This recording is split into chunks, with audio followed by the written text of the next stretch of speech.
What you hold inside eventually shows up on the outside. What do I mean by that? Usually when you meet people who are, dare I say, rotten to the core, meaning that they do not act out of unconditional love, that they do not know who they are oftentimes, that they think that hurting others gives them pleasure or a sense of superiority, not knowing for a minute that since we are all one, they are also hurting themselves. When you meet these people, usually you can tell, oftentimes in their eyes, that a sense of innocence, a touch of innocence, of this, remnant of childhood innocence is gone. It is especially true as you get older, because people whom we would consider evil on this 3D level of existence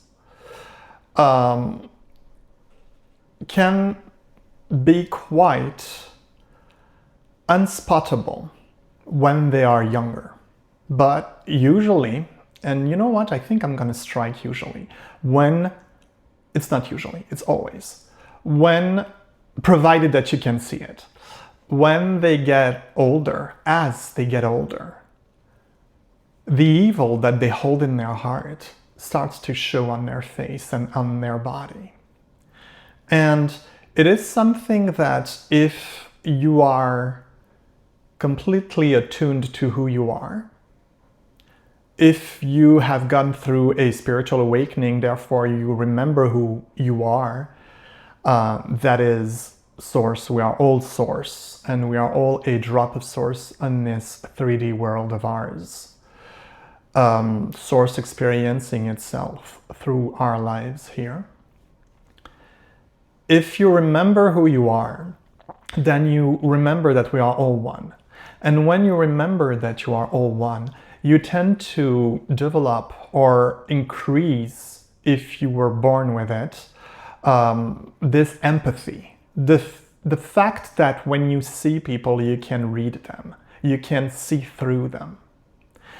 And of course, while it is easier to read people when you have gone through a spiritual awakening, because you remember who you are, you know that we are all one, therefore when you look at people and you know that they also are you, a facet of you, or a possible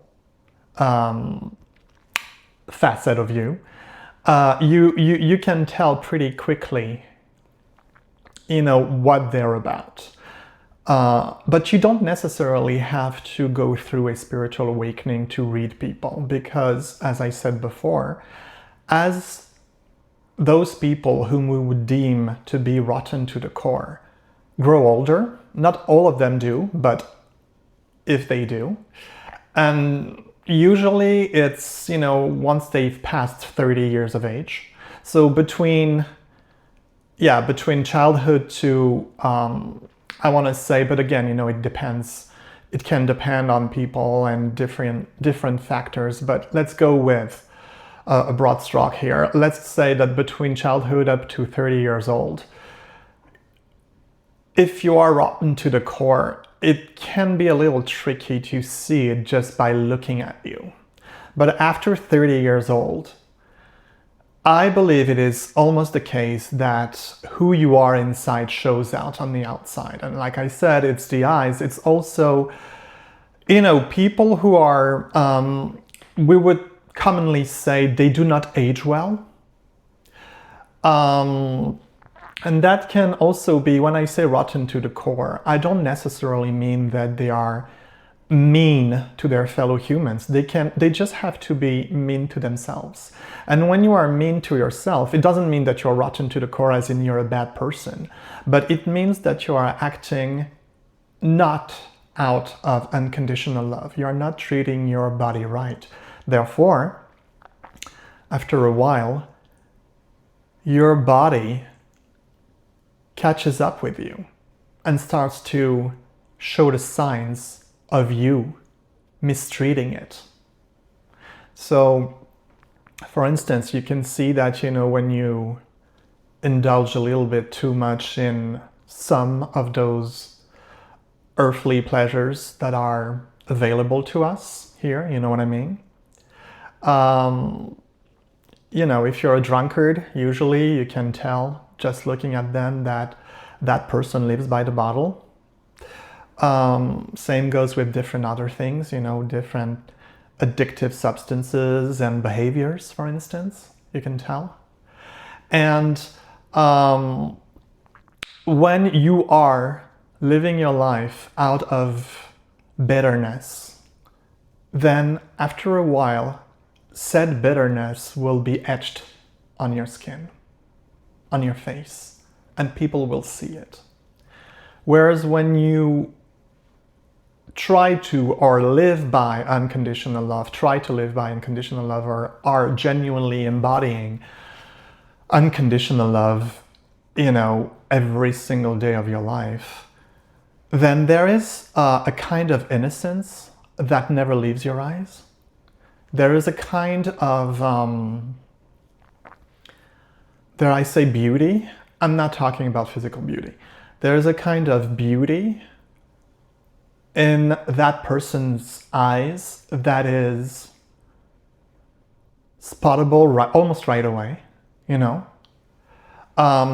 it is something that I realized is that when you are in phase with who you are, that you truly love who you are because you know that this body deserves respect. Your body will thank you for it. And your body will show on the outside the beauty and the unconditional love that you hold in the inside. And it is quite a useful thing, when you are able to pick up on that in people. It took me a long while. It took me, many years to develop this kind of sixth sense, let's go with, I don't think it's sixth sense actually. It's just because you are in tune with who you are, because remember that you are everyone. And so when you remember that you are everyone, if something isn't right in somebody else, you pick up on it, just like when something isn't right with you, provided that you choose not to lie to yourself. And it can be very helpful, it can prevent you from going down the path of an ill-fated relationship, for instance, bearing in mind that even if you choose to go down that path, there is a lesson there, right?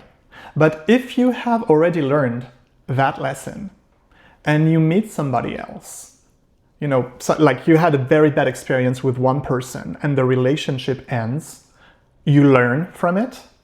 And if you meet somebody else who presents the same red flags, as the person before, then you'll be able to pick up on them. And if the person doesn't live their life through unconditional love for for others, but for themselves too, you'll be able to see that on their face, on their bodies, on the way they look at you or choose not to look at you and avoid your stare. But oftentimes I found that it is in the eyes.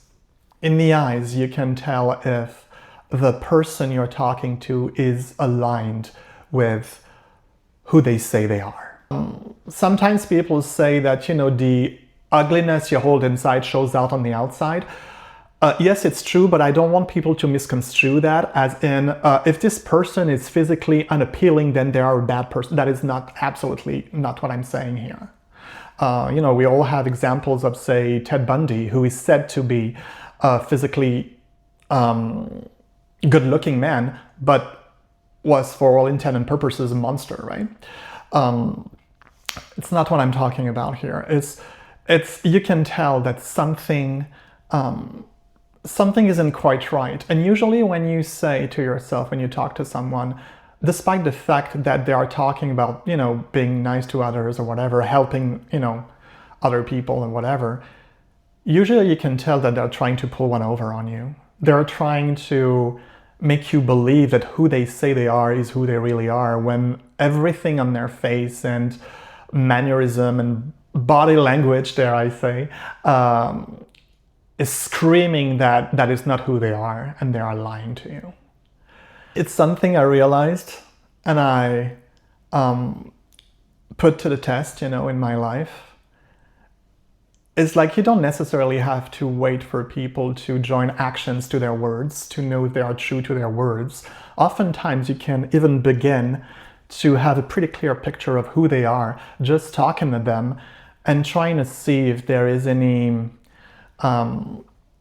jealousy etched in the skin of their face, bitterness, you know, remorse, sadness, whatever. All those things after a while will show up on your face. Not in your 20s, not in your teenage years, not in your 20s, although it depends how badly you treat your body. But oftentimes past 30, you can see on their faces if this or that person lives a happy life or a life full of bitterness, of jealousy, of envy, or dare I say, evil, you know, what we call evil, which is a necessity in this world, the smallest side here. And I touched upon that in one of my videos, but we need, you know, in this 3D world, not on the 5D consciousness, but in this 3D world, and I'm not even gonna say unfortunately, it's just a fact, we need opposites to understand the concepts that we're talking about. We need evil to understand good. We need light to understand dark. We need tasty to understand disgusting. You know, we need things like that. So it's completely okay. But bearing in mind that we need that, and it is a fact, you know, that there are people that wear a 3D mask, 3D costume that we would deem as evil. Bearing in mind that, if you can tell as early as possible in any kind of new relationship who they really are, then that will prevent you from a certain dose of suffering, which is always a lesson, but if you already know that lesson, you don't need to suffer again. And that is very helpful, because oftentimes, if not always, what people hold inside is quite visible on the outside.